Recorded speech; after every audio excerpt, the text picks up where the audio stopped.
నమస్తే. సామాన్యుడి చేతిలో సామాజిక అస్త్రం నెంబర్ 1 న్యూస్కి స్వాగతం. నేను రవీంద్ర. ఆంధ్రప్రదేశ్లో కూటమి ప్రభుత్వం ఇప్పుడు చాలా అయోమయ గందరగోళ పరిస్థితుల్లో ఉందా అంటే అవుననే సమాధానం వినిపిస్తుంది. ఒక పక్కన వైద్యుల ధర్నా ఆందోళన, మరోపక్క ఉద్యోగుల అసంతృప్తి, మరోపక్క డిఎస్సిలో మేము క్వాలిఫై కాలేదు, అన్ని అర్హతలు ఉన్నప్పటికీ మమ్మల్ని కావాలని పక్కన పెట్టారు, కోట్లాది రూపాయలకు పోస్టులను అమ్ముకున్నారు. ఇట్లా మరోపక్క నిరుద్యోగుల సమస్యలు, ఇలా అన్నీ కూడా ఒక్కసారిగా దాడి చేస్తున్నటువంటి పరిస్థితి. తాజాగా ఆరోగ్యశ్రీకి సంబంధించి ఒక కీలకమైనటువంటి నిర్ణయం తీసుకున్నారు నెట్వర్క్ హాస్పిటల్స్ మేనేజ్మెంట్ అంతా కలిసి.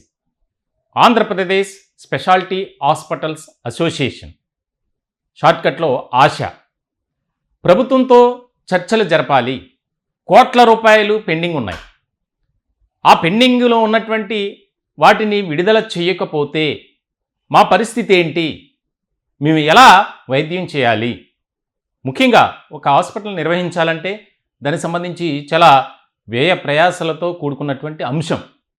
ఉన్నటువంటి స్టాఫ్కు సరైనటువంటి టైంలో జీతాలు ఇవ్వాలి, అనేక రకాల ఇష్యూస్ ఉంటాయి, ఫైనాన్షియల్ బర్డెన్స్ ఉంటాయి.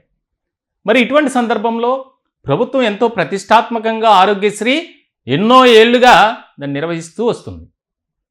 పేదల పాలిట ఒక పెన్నిది నిజంగా చెప్పాలంటే ఆరోగ్యశ్రీ. ఎంతోమంది ఈరోజు రాష్ట్ర ప్రజలు ఆరోగ్యాన్ని కాపాడుకుంటున్నారు అంటే దానికి ముఖ్యమైనటువంటి కారణం ప్రభుత్వం ప్రవేశపెట్టినటువంటి ఆరోగ్యశ్రీ పథకం ద్వారానే. అందరూ కూడా కార్పొరేట్ హాస్పిటల్స్కి వెళ్ళి వైద్యం చేయించుకోలేరు.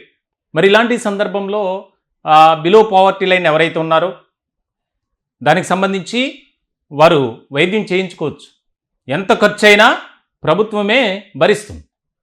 మరి అటువంటి సందర్భంలో ప్రజల కోసం, ప్రజల సంక్షేమంలో భాగమైనటువంటి అటువంటి పథకానికి సంబంధించి ప్రభుత్వం కీలకమైనటువంటి నిర్ణయం తీసుకుంది, గత ప్రభుత్వాలే. మరి అప్పుడున్నటువంటి సమస్య ఇప్పుడు ఉంది. మరి ఎందుకు ప్రభుత్వం ఆ విధంగా ఆలోచన చేస్తుంది? ఈరోజు వైద్యులు, హాస్పిటల్లో ఉన్నటువంటి వైద్యులు రోడ్డెక్కినటువంటి పరిస్థితి వచ్చిందంటే దానికి కారకులు ఎవరు? ఈ ప్రభుత్వాలే, ఈ పాలకులే, ఈ నాయకులే. ఈరోజు ఆరోగ్యశ్రీ అమలు కాకపోవటం వల్ల పేదలు వారి ప్రాణాలు కూడా కోల్పోతున్నారు. గవర్నమెంట్ హాస్పిటల్లో అంత టెక్నికల్ ఎక్విప్మెంట్ అనేది ఉండదు, అక్కడికి వెళ్ళి వైద్యం చేయించుకోవాలనుకుంటే. అలానే నెట్వర్క్ హాస్పిటల్స్, సమీపంలో ఉన్నటువంటి హాస్పిటల్స్కి వెళ్తే ఇక్కడ ఆరోగ్యశ్రీ లేదు, వైద్యుల సమ్మె కారణంగా ఆరోగ్యశ్రీని నిలిపివేయడం జరిగింది అనే బోర్డు దర్శనమిస్తుంది. మరి పేదల పరిస్థితి ఏంటి? పేదల అభ్యున్నతి, పేదల సంక్షేమం, పేదల ఆరోగ్యం, వారి బాగోగులు మేము చూసుకుంటామని అధికారంలోకి వచ్చేటువంటి ఈ ప్రభుత్వాలు ఏం చేస్తున్నాయి? ఎందుకు వారి పట్ల చిన్నచూపు?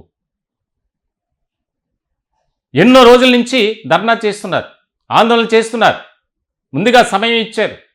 చర్చల పేరుతో కాలయాపన చేసింది కూటమి ప్రభుత్వం. ఆరోగ్య శాఖ మంత్రి సత్యకుమార్ యాదవ్తో చర్చలు జరిపారు. మీరేమీ దిగులు పడక్కర్లేదు, మీకు మేము అండగా ఉన్నాం, పెండింగ్లో ఉన్నటువంటి బకాయిలు విడుదల చేస్తాం. కోట్లాది రూపాయలు పెండింగ్ ఉంటే ఏదో కొంత ఇలా విసిరినట్లు తాజాగా ఇచ్చారు. మాకు అవేమీ అవసరం లేదు. అది కూడా ఇప్పుడు చలో విజయవాడ పిలుపునిచ్చినటువంటి సందర్భంలో ఆ రోజు రాత్రి, అంటే రేపొద్దున కార్యక్రమం జరుగుతుంది అనగా ముందు రోజు రాత్రి కనీసం ఎందుకు ఆందోళన చేస్తుంది, ఎందుకు ఈ యొక్క ధర్నా, నిరసన, అసంతృప్తి వ్యక్తం చేస్తున్నారు తెలుసుకునే ప్రయత్నించాను. తెలుసుకోకర్లా, తెలుసు ఆల్రెడీ గవర్నమెంట్కి. వారిని పిలిచి కూర్చోబెట్టి మాట్లాడి ఈ సమస్యకి ఎక్కడో చోట ఎండ్ కార్డ్ అనేది పడాలి. ఆ ఎండ్ కార్డ్ వేయకుండా ఇష్టం వచ్చినట్లు ప్రవర్తించడం, వ్యవహరించడం. ఇక్కడ మాకు కూటమి ప్రభుత్వంపై ఏమీ వ్యతిరేకత లేదు. ప్రభుత్వం చేసేటువంటి కార్యక్రమాలను కూడా మేము ప్రజల్లోకి తీసుకువెళ్తున్నాం. అట్ ద సేమ్ టైం ఈ యొక్క పథకం ద్వారా ఎంతమంది రోడ్డు మీద ఇబ్బందులు పడుతున్నారు, హాస్పిటల్కి వెళ్తున్నటువంటి రోగులకి ఇక్కడ ఆరోగ్యశ్రీ లేదు అని చెప్తుంటే వారు తల్లడిల్లిపోతున్నారు. చాలా ఎమర్జెన్సీ సర్వీస్ను కూడా నిలిపివేశారు. దానికి కారకులు ఎవరు? ఇక్కడ వైద్యులను అనడానికి లేదు. వారు సానుకూలంగా స్పందించారు, సమయం ఇచ్చారు, గడువు ఇచ్చారు. మీరు దీన్ని పూర్తి స్థాయిలో పరిష్కరించండి, మేము ప్రభుత్వానికి ఎప్పుడు కూడా సపోర్ట్ చేయటానికి సిద్ధంగా ఉన్నాం అని. మరి ఇటువంటి క్రమంలో ప్రభుత్వం ఎందుకు దిగి రావట్లా? దిగి రావాల్సిలా. కనీసం వారికి రావాల్సినటువంటి పెండింగ్ బకాయిలు ఏవైతే ఉన్నాయో వాటిని రిలీజ్ చేస్తే మేము చేస్తాం. పూర్తిగా అడగట్లేదుగా, కనీసం 50% అడుగుతున్నారు. మరి దానికి సంబంధించి ప్రభుత్వం స్పందించకపోతే అనేక పథకాలు ప్రవేశపెట్టారు, దానికి కోట్లాది రూపాయలు ఖర్చు అవుతుంది, అయినా భరిస్తుంది ప్రభుత్వం. మరి ఇది కూడా ఇంపార్టెంటేగా. రాష్ట్రంలో మహిళలందరికీ 0 టికెట్ ఉచిత ప్రయాణాన్ని కల్పించారు. మంచిదే, శుభపరిణామమే. రాష్ట్రంలో ఉన్నటువంటి మహిళలంతా చక్కగా హ్యాపీగా చంద్రన్న, లోకేష్ అన్న, పవన్ అన్న అంటూ ప్రయాణాలు చేస్తున్నారే. మరి అదే విధంగా ఆరోగ్యం కూడా చేయించుకోవాలిగా, బాగు చేయించుకోవాలి, హాస్పిటల్కి వెళ్ళాలి. మరి చేయించుకోవాలంటే ఆరోగ్యశ్రీ ఉండాలి. ఆరోగ్యశ్రీ లేదు. ప్రభుత్వం ఇప్పటికైనా స్పందించాలి. వారు ఏదైతే బాధలు పడుతున్నారో, ఈ రోజున హాస్పిటల్లో చక్కగా వైద్యం చేయాల్సినటువంటి డాక్టర్లు రోడ్డుకి ప్లకార్డ్స్ పట్టుకుని మాకు న్యాయం చేయండి, మా బకాయిలు మాకు విడుదల చేయండి అని చెప్పి నినాదాలు చేస్తున్నటువంటి పరిస్థితి. మరి కూటమి ఎందుకు స్పందించట్లేదో, చాలా సుదీర్ఘమైనటువంటి రాజకీయ అనుభవం కలిగినటువంటి నాయకుడు రాష్ట్ర ముఖ్యమంత్రిగా ఉన్నారు నారా చంద్రబాబు నాయుడు. ఇక్కడ పేదల ఆరోగ్యం కూడా ముఖ్యమే. ఎంతోమంది మేము ఫీడ్బ్యాక్ తీసుకుంటే హాస్పిటల్స్కి వెళ్తున్నారు, పాపం అక్కడ ఆరోగ్యశ్రీ లేదు. ఏం చేయాలి? అక్కడ ఉన్నటువంటి కండిషన్ సీరియస్. అలా చాలామంది ప్రాణాలు కోల్పోయినటువంటి పరిస్థితి. ఎమర్జెన్సీ సర్వీస్ కింద తీసుకొని పరిగణలోకి తీసుకోవాలి రాష్ట్ర ప్రభుత్వం. దీనికి సంబంధించి మేము కూడా సామాన్యుడి చేతిలో సామాజిక అస్త్రం నెంబర్ 1 న్యూస్ తరపున ఈ ప్రభుత్వానికి మేము విన్నవించుకుంటున్నాం, రిక్వెస్ట్ చేస్తున్నాం, ప్రాధేయపడుతున్నాం. ఎందుకనంటే ఈ యొక్క ఆందోళనకు మీరే కారణం, ప్రభుత్వమే కారణం. ఇక్కడ కూటమి ఉందా? గతంలో వైఎస్ఆర్సీపీ అనేది అప్రస్తుతం, కానీ ఇప్పుడు జరుగుతుంది కాబట్టి కూటమే బాధ్యం. వారేం చెప్తారు? గత ప్రభుత్వం పెండింగ్ పెట్టింది కాబట్టి అది పెరుగుతూ వచ్చింది. ఏదైనా సరే ఒకటేగా, గత ప్రభుత్వం ఏమి మంచి చేసిందని చెప్పట్లా. వారు పెట్టినటువంటి వాటినే ఇప్పుడు కంటిన్యూ చేస్తుంది ఈ కూటమి ప్రభుత్వం. సో మొత్తానికైతే ఒక ముఖ్యమైనటువంటి అంశంగా మారింది. మేమైతే ఆలోచన చేసేదేమీ లేదు, ప్రభుత్వం మాతో చర్చలు జరిపి దీనికి సానుకూలమైనటువంటి స్పందనతో మాకు బకాయిలు మేము మొత్తం అడగట్లేదు. ఎందుకనంటే మేము హాస్పిటల్ నిర్వహించాలంటే చాలా ఖర్చుతో కూడుకున్నటువంటి పని. మేము సకాలంలో వచ్చినటువంటి రోగులకు, పేదలకు వైద్యం చేయాలంటే మేము ఎలా? ఇప్పటివరకు మా సొంత జేబుల్లో పెట్టుకున్నాం. ఇక ఆ పరిస్థితి లేదు. రాష్ట్రంలో ఉన్నటువంటి నెట్వర్క్ హాస్పిటల్స్ సంబంధించినటువంటి యాజమాన్యం ఆవేదన అది. దీనికి సంబంధించి మనకి ఫోన్ ఇన్లో సమాచారం అందించేందుకు ASHA state president doctor Vijay Kumar garu phone ఇన్లో సిద్ధంగా ఉన్నారు. సార్ నమస్తే. నమస్తే అండి. సార్, మీరు చేస్తున్నటువంటి ఈ యొక్క శాంతియుత కార్యక్రమం, ఆందోళన కార్యక్రమానికి మేము కూడా మద్దతు ఇస్తున్నాం. ఎందుకంటే మీరు ఎప్పుడు కూడా రోడ్డు ఎక్కినటువంటి పరిస్థితి, హాస్పిటల్లో పేదలకు వైద్యం చేసేటువంటి పరిస్థితి. కానీ ఈరోజు మీ ఆందోళన తెలియజేసేందుకు మీరు చేస్తున్నారు కార్యక్రమాన్ని. ఎందుకు ప్రభుత్వం స్పందించట్లేదు అంటే మీరేం చెప్తారు సార్? ఎందుకు ఈ విధమైనటువంటి ఆలోచన చేస్తుంది కూటమి ప్రభుత్వం? ప్రభుత్వం ఎందుకు స్పందించట్లేదు అనే దానికి సమాధానం నేను చెప్పలేను. ప్రభుత్వం స్పందించిందా లేదా అనే సమాధానం మాత్రమే మీకు చెప్పగలను. Okay sir. ప్రభుత్వం స్పందించకపోతే ఆసుపత్రులు ఇబ్బంది పడతాయని మీరు ఎవరైనా అనుకుంటే చాలా పొరపాటు. ఇది పేద ప్రజలు బాగా ఇబ్బంది పడుతున్న పరిస్థితి. అవును సార్. సో మేము రిపీటెడ్ గా మా రిక్వెస్ట్ ప్రభుత్వానికి చెప్తుంది ఏంటంటే, ఈ ప్రాబ్లమ్ సార్ట్ అవుట్ చేసి పేద ప్రజలకు ఖచ్చితంగా వైద్యం అందేటట్టు చూడమని అడుగుతున్నాం. ఈ రోజు ప్రతి గవర్నమెంట్ హాస్పిటల్లో కూడా లోడ్ తట్టుకోలేక ఒక 20 నుంచి 30% మంది పేషెంట్లు కట్లు వేయించుకుని వెనక్కి వచ్చేయటం, రేపో ఎల్లుండో మొదలవుతుందేమో ఇది, మళ్ళీ వెళ్ళి ఆపరేషన్ చేయించుకుందాం అని వెయిట్ చేస్తున్న పరిస్థితి ఈ రోజు కనపడతా ఉంది.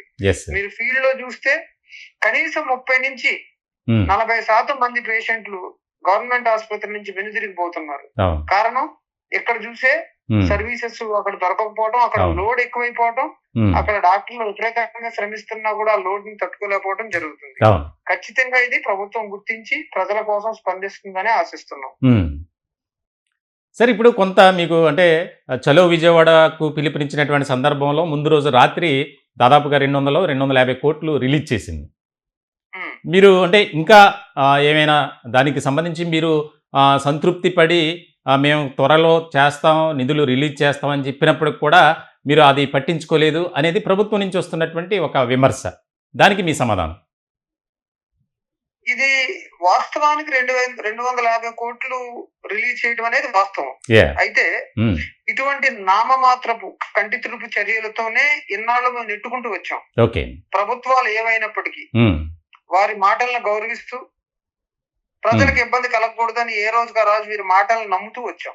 కానీ ఈసారి మనం సర్వీసెస్ ఆపేస్తామనే ప్రకటన ఇవ్వక మునుపు నుంచి కూడా చాలా ఖచ్చితమైన నిర్ణయం జనరల్ బాడీలో తీసుకోవడం జరిగింది. ఎట్టి పరిస్థితుల్లో ఈసారి పూర్తి స్థాయి సొల్యూషన్ దొరికితే గాని ఈ కార్యక్రమాన్ని ఆపే ప్రసక్తి లేదు. ఎందుకంటే ఇది మాకు రోజువారీ అంశం కాదండి. డాక్టర్లకి ఇది మాకు రోజు చేసే కార్యక్రమం కాదు. మాకు అలవాటు లేని పనులన్నీ రోడ్డు ఎక్కడం, ఉద్యమాలు నిర్వహించడం, ఏ రోజుగా రోజు మూసుకుని మా పని చేసుకుని ఇంటికి వెళ్ళిపోయే వాళ్ళందరూ కూడా రోడ్డు ఎక్కే పరిస్థితి. ప్రతిసారి అందరినీ సమాయత్తం చేయటం అండ్ మీడియా వారు కూడా మమ్మల్ని చూసి నవ్వడం, మీకు 10 రూపాయలు రాగానే డాక్టర్లు అందరూ మీరు ఆపేస్తారు అని చెప్పి. సో ఈ పరిస్థితి నుంచి బయటపడాలని ఖచ్చితంగా మేము కోరుకుంటున్నాం. కాబట్టి ఈసారి పూర్తి స్థాయి సొల్యూషన్ కనపడితే గానీ వెనుదిరిగే ప్రసక్తి అయితే లేదండి. Okay sir. సార్ ఇప్పుడు విజయ్ కుమార్ గారు, మనకి ఇంకా మీకు రావాల్సింది పెండింగ్ ఎంత ఉంది సార్ గవర్నమెంట్ నుంచి? మేము చెప్తూనే వచ్చాం, 2700 కోట్లు మేము నోటీస్ ఇచ్చే నాటికి. Okay sir. మేము నోటీస్ ఇచ్చిన తర్వాత ఇంకో 15 రోజులు పనిచేసాం. అంటే అప్పుడు ఇంకో కనీసం 100-200 కోట్ల రూపాయలు కలిసి ఉంటాయి. మొత్తం 3000 కోట్లకు మా బకాయిలు చేరుంటాయి. సో దాంట్లో 250 కోట్లు ఇచ్చారు. అంటే 10% కూడా కాదు. నిన్న 250 కోట్లు ఇచ్చినప్పుడు కూడా నిన్న విజయవాడ వచ్చిన ఆసుపత్రులన్నీ కూడా మహాప్రభు మాకు పైసా కూడా రాలేదని గొగ్గోలు పెట్టిన హాస్పిటల్ 50% ఉన్నాయి. కొంతమందికి పూర్తిగా డబ్బులు వచ్చి ఉండొచ్చు, 50% మందికి డబ్బులు రాలేదు. అంటే నిన్న చాలా మంది వాళ్ళు వ్యక్తం చేసిన అభిప్రాయం ఏంటంటే డివైడ్ అండ్ రూల్ కింద కొంతమందికి డబ్బులు ఇచ్చారా, కొంతమందిని ఏమైనా సంతృప్తి పరచడానికి జరిగిందా అనే విమర్శలు కూడా వచ్చినాయి. కానీ ట్రస్ట్ ఆఫీస్ వారు గాని సిఇఓ గాని చాలా క్లియర్ గా మేము ఫస్ట్ ఇన్ ఫస్ట్ అవుట్ పద్ధతిలోనే క్లియర్ చేయడం జరిగింది అని మాకు వివరణ ఇవ్వడం జరిగింది. దానికి మేము సంతృప్తి చెందినప్పటికీ కూడా వీరు ఫస్ట్ ఇన్ ఫస్ట్ అవుట్ లో ఇచ్చినా కూడా ఇన్ఎడిక్వేట్ ఫండ్స్ ఇవ్వడం వల్ల ఫైనాన్స్ లో కొంతమందికి పూర్తిగా రావడం, కొంతమందికి అసలు రాకపోవడం జరిగింది. ఖచ్చితంగా ఈ అవకతవకలను కూడా సరి చేయమనే కోరుతున్నాం. అంటే భవిష్యత్తులో ప్రభుత్వం ఒకవేళ స్పందించకపోతే ఇది కంటిన్యూ అయ్యే అవకాశాలు ఉన్నాయా సార్? ఇంకా మేము ఖచ్చితంగా కంటిన్యూ చేస్తున్నామండి. బహుశా ప్రభుత్వం స్పందించకపోతే మేము అనుకోవడం ఖచ్చితంగా ప్రజలు స్పందిస్తారు. Okay sir. ఇప్పుడు ఇది జరిగిన తర్వాత మీరు ధర్నా చేసిన, మీరు ఆందోళన చేసిన, రోడ్డు ఎక్కారు, ఇప్పటి వరకు కూటమి ప్రభుత్వం నుంచి లేకపోతే ఆరోగ్య శాఖ మంత్రి ఆ పేషి నుంచి కానీ ఏమైనా కాల్స్ వచ్చాయా సార్? మాట్లాడుకున్నాం రండి అని? లేదు, ఎటువంటి అఫీషియల్ కాల్ మాకు ఆరోగ్య శాఖ మంత్రి గారి పేషి నుంచి గాని లేదా ఎన్టీఆర్ ట్రస్ట్ నుంచి గాని ఎటువంటి అఫీషియల్ అనౌన్స్మెంట్ గాని అఫీషియల్ కాల్ గాని ఆశాకి లేదండి. Okay, right sir, thank you. మీ అభిప్రాయం తెలియజేసినందుకు. మీరు చేస్తున్నటువంటి ఆందోళన శాంతియుతంగా ఉంది. ఖచ్చితంగా మిమ్మల్ని కూటమి ప్రభుత్వం అర్థం చేసుకొని మీ బాధను అర్థం చేసుకోవాలి. ఎందుకంటే మీకు ఆ డబ్బు అనేది రిలీజ్ చేస్తేనే తప్ప మీరు హాస్పిటల్ నిర్వహించలేని పరిస్థితి, నెట్వర్క్ హాస్పిటల్ సంబంధించి. కాబట్టి ప్రభుత్వం, కూటమి ప్రభుత్వం సానుకూలంగా స్పందించాలి. ఇప్పటికైనా సరే దిగి రావాలి. ఖచ్చితంగా పేద ప్రజల ఆరోగ్యాన్ని, సంక్షేమాన్ని దృష్టిలో పెట్టుకొని మీకు న్యాయం చేయాలని మేము మనస్ఫూర్తిగా సామాన్యుడి చేతుల సామాజిక అస్త్రం నెంబర్ 1 న్యూస్ తరఫున కోరుకుంటున్నాం సార్. Thank you. మీ అభిప్రాయాన్ని తెలియజేస్తాం. మీకు ముఖ్యంగా మా తరఫున తెలియజేది ఏంటంటే ఇది డాక్టర్ల సమస్యగా చూడొద్దు. అవును సార్, ఇది ప్రజల ఆరోగ్య సమస్య. Yes, exactly. ఇది నేను చెప్పినట్టు మేము ఎంత చెప్పినా స్పందించకపోతే ప్రజలు వారి చేతిలోకి సమస్యను తీసుకున్నప్పుడు సమస్య చాలా పెద్దదిగా రూపాంతరం చెందుతుంది. దానికి ముందుగానే కూటమి ప్రభుత్వం స్పందించి ఈ సమస్యని పరిష్కరిస్తుందని ఆశిస్తున్నాం. Thank you sir, thank you. చూడండి, అంటే డాక్టర్ విజయ్ కుమార్ గారు, ఆయన ASHA state president. Network hospitals రాష్ట్ర వ్యాప్తంగా, private hospital, super speciality hospitals ఎన్నో ఉన్నాయి. ఆ హాస్పిటల్కి పొద్దున్న లేస్తే మనం ఎంత రష్గా ఉంటుందో చూస్తున్నాం. దాదాపుగా 75% ఆరోగ్యశ్రీ కింద వెళ్ళేటువంటి రోగులే. మరి ఆయన ఆవేదన మనం విన్నాం. ఎందుకు కూటమి స్పందించట్లేదు? ఈ పరిస్థితి ఇప్పటివరకు లేదు మాకు. దాదాపుగా 3,000 కోట్ల రూపాయలు పెండింగ్ ఉంటే ఏదో భయపడి మమ్మల్ని సంతోషపరచడానికి 250 కోట్లు ఇచ్చారు. అది కూడా కొంతమందికి మాత్రమే చేరాయి. ఇందులో కూడా ఒక ఇది జరిగింది. 50% హాస్పిటల్స్కి ₹1 కూడా చేరలేదు. కూటమి ప్రభుత్వంలోని పెద్దలారా, దయచేసి వినండి. వినమ్రంగా మీకు నమస్కరించి ప్రాధేయపడుతున్నాం. ఎందుకంటే పేద ప్రజల ఆరోగ్యాలతో చెలగాటమాడొద్దు. వారు నిజంగా ఆయన చెప్పినట్లు ఎప్పుడు కూడా రోడ్డెక్కి మేము ఆందోళన చేయాలని భావించలేదు, అనుకోలేదు అన్నారు. ఎస్, వాస్తవమే. హాస్పిటల్ సంబంధించి వైద్యం చేయటం, వెళ్ళటం తప్ప వారికి వేరే విషయం తెలియదు. మరి వారిని ఈరోజు రోడ్డెక్కేలా చేసింది ఈ కూటమి ప్రభుత్వం. ప్రజల తరపున, డాక్టర్ల తరపున మేము ప్రశ్నిస్తున్నాం, అడుగుతున్నాం, ప్రాధేయపడుతున్నాం. ఇప్పటికైనా స్పందించండి. ప్రభుత్వ హాస్పిటల్లో సరైనటువంటి వసతులు లేక ఏ రకమైనటువంటి ఎంతో నిరీక్షణతో ఉన్నారు రోగులు. ఎప్పుడా ఈ ఆందోళన ఎప్పుడు విరమిస్తారా? వారికి కూడా చేయాలని లేదు. ఓ పక్కన బాధపడుతూనే ప్రభుత్వంపై అసంతృప్తి వ్యక్తం చేస్తున్నారు. అని ఇంకో మాట అన్నారు, మేమేమీ చేసేది లేదు, ప్రజల చేత త్వరలోనే కూటమి ప్రభుత్వానికి బుద్ధి చెబుతారు అని. ఎస్, ఆ పరిస్థితి తెచ్చుకోకండి. దయచేసి మళ్ళీ మిమ్మల్ని రిక్వెస్ట్ చేస్తున్నాం. ఎన్నో పథకాలు ప్రవేశపెట్టారు, చేస్తున్నారు. ఆర్థిక భారం అయినప్పటికీ పేద ప్రజల గురించి మీకు ఆలోచన లేదా? ప్లీజ్ దయచేసి వినండి, అర్థం చేసుకోండి. ఆరోగ్య శాఖ మంత్రి ఆయన సత్యకుమార్ యాదవ్ సార్, మీకు కూడా నమస్కరిస్తున్నాం. భారతీయ జనతా పార్టీలో ఉన్నారు మీరు. కేంద్రంలో కీలకమైనటువంటి భాగస్వామి బీజేపీ. కేంద్రంలో పెద్దలతో మాట్లాడండి, వారికి రావాల్సిన వాటిని రిలీజ్ చేయించండి. ముఖ్యమంత్రి గారు, డిప్యూటీ సీఎం పవన్ కళ్యాణ్ గారు, చంద్రబాబు నాయుడు గారు, మీ అందరికీ మా ఛానల్ తరపున రిక్వెస్ట్, దయచేసి ఆలోచన చేయండి. ఎందుకనంటే ఎంతోమంది ప్రాణాలు కోల్పోతున్నారు వైద్యం సకాలంలో అందక. ఆరోగ్యశ్రీ అనేది ఆ పేరుని మర్చిపోకముందే మీరు స్పందించండి ప్లీజ్. దీనికి సంబంధించి త్వరలోనే దీనికి ఎండకాటు పడాలని మేము మనస్ఫూర్తిగా కోరుకుంటున్నాం. మా బాధ ఒక్కటే, ఎంతోమంది హాస్పిటల్ దగ్గర పడిగాపులు పడుతున్నారు, నిరీక్షణతో ఎదురు చూస్తున్నారు. నా తల్లికి వైద్యం చేయించాలి, నా తండ్రికి వైద్యం చేయించాలి, నా అక్కకి వైద్యం చేయించాలి, నా అన్నకి వైద్యం చేయించాలి అని అక్కడికి వెళ్ళినటువంటి వారికి జేబులో డబ్బులు లేక, వైద్యం చేయించుకోలేక, ఆరోగ్యశ్రీ లేక ఏం చేయాలి అర్థం చేసుకోండి. ఈ టాపిక్పై మీ విలువైనటువంటి అభిప్రాయాలని కామెంట్ రూపంలో తెలియజేయండి. దయచేసి మా ఛానల్ని సబ్స్క్రైబ్ చేసుకోండి. Thank you.